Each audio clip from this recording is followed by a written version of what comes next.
नमस्कार दोस्तों, धार्मिक कहानियाँ पूरा जरूर सुने। कृष्ण जब बन गए कालिका माता, जानिए ऐसे ही 5 रहस्य अवतार। भगवान श्री कृष्ण को पूर्णावतार कहा जाता है।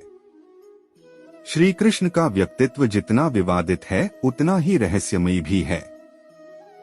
वैसे तो उनके बारे में कई रहस्य छुपे हुए हैं, लेकिन हम आपको बताने जा रहे हैं ऐसे 5 रहस्य जिन्हें संभवत आप नहीं जानते होंगे। पहला रहस्य, वैसे तो भगवान श्री कृष्ण विष्णु के 8वें अवतार हैं, लेकिन देवी और कालिका पुराण अनुसार वे विष्णु के नहीं बल्कि कालिका माता के अवतार थे।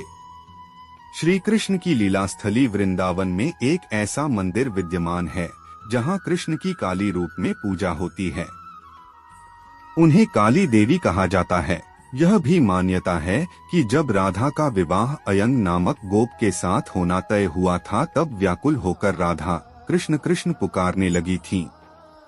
तभी श्री कृष्ण ने उन्हें काली रूप में दर्शन देकर उनके दुख को दूर किया था। उसी दिन से श्री कृष्ण की काली के रूप में पूजा होती है। देवी पुराण के अनुसार भगवान श्री कृष्ण विष्णु के नहीं बल्कि मां काली के अवतार थे। वहीं उनकी प्रेमिका राधा देवी लक्ष्मी का स्वरूप नहीं अपितु महादेव का अवतार थीं।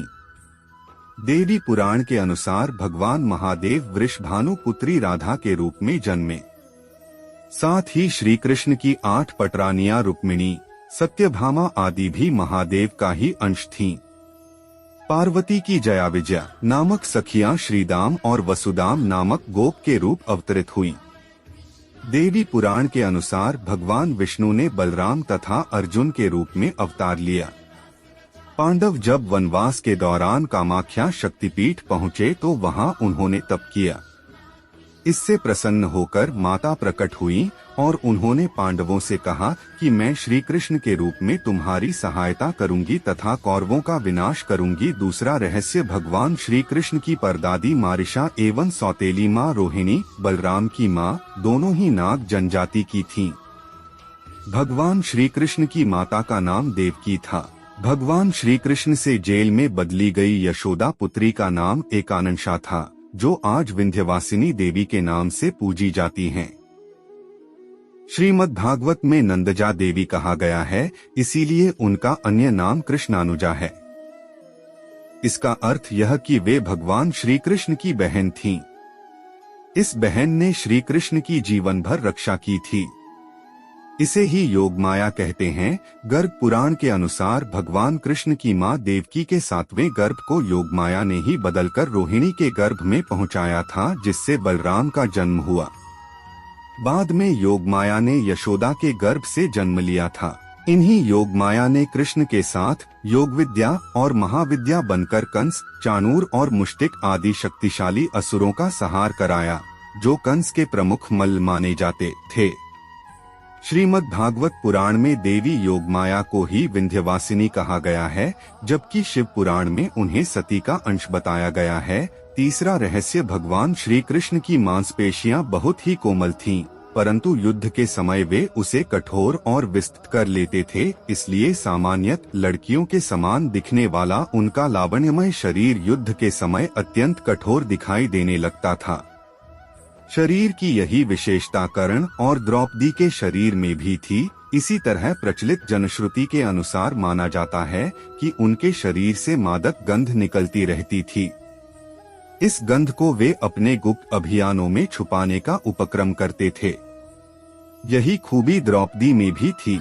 माना जाता है कि श्री कृष्ण के शरीर से निकलने वाली गंधी गोपिका चंदन और कुछ रातरानी की सुगंध से मिलती जुलती थी। चौथा रहस्य, भगवान श्री कृष्ण को कलारीपट्टू का प्रथम आचार्य माना जाता है। कृष्ण ने जिस कलारीपट्टू की नींव रखी थी, वो बाद में बोधिधर्मन से होते हुए आधुनिक मार्शल आर्ट में विकसित हुई। इस आर्ट का विकास ब्रज क्षेत्र के वनों में किया गया था। इसी कारण श्री कृष्ण की नारायणी सेना भारत की सबसे भयंकर प्रहारक सेना बन गई थी। इस सेना ने कौरवों की ओर से लड़ाई लड़ी थी। दांडिया रास का आरंभ भी श्री कृष्ण ने किया था। आजकल नवरात्रि में इसकी खूब धूम रहती है। 5वां, भगवान कृष्ण का जन्म मथुरा में हुआ था। उनका बचपन गोकुल, वृंदावन, नंदगांव, बरसाना आदि जगहों पर बीता। द्वारिका को उन्होंने अपना निवास स्थान बनाया और सोमनाथ के पास स्थित प्रभास क्षेत्र में उन्होंने देह छोड़ दी। एक दिन वे इसी प्रभास क्षेत्र के वन में एक पीपल के वृक्ष के नीचे योग निद्रा में लेटे थे। तभी जरा नामक एक बहेलिये ने भूलवश उन्हें हिरण समझकर विषयुक्त बाण चला दिया, जो उनके पैर के तलुवे में जाकर लगा और भगवान श्री कृष्ण ने इसी को बहाना बनाकर देह त्याग दी। यह जरा नामक भील अपने पिछले जन्म में सुग्रीव का भाई बाली था, जिसे प्रभु श्री राम ने छुपकर मारा था। उसी का बदला इस जन्म में निकला। जनश्रुति के अनुसार भगवान श्री कृष्ण ने जब देह त्याग किया तब उनकी देह के केश न तो श्वेत थे और न ही उनके शरीर पर किसी प्रकार से झुर्रियां पड़ी थीं, अर्थात वे 119 वर्ष की उम्र में भी युवा जैसे ही थे। दोस्तों, ऐसे धार्मिक कहानियाँ जानने के लिए हमारे YouTube चैनल को लाइक और सब्सक्राइब करना ना भूलें।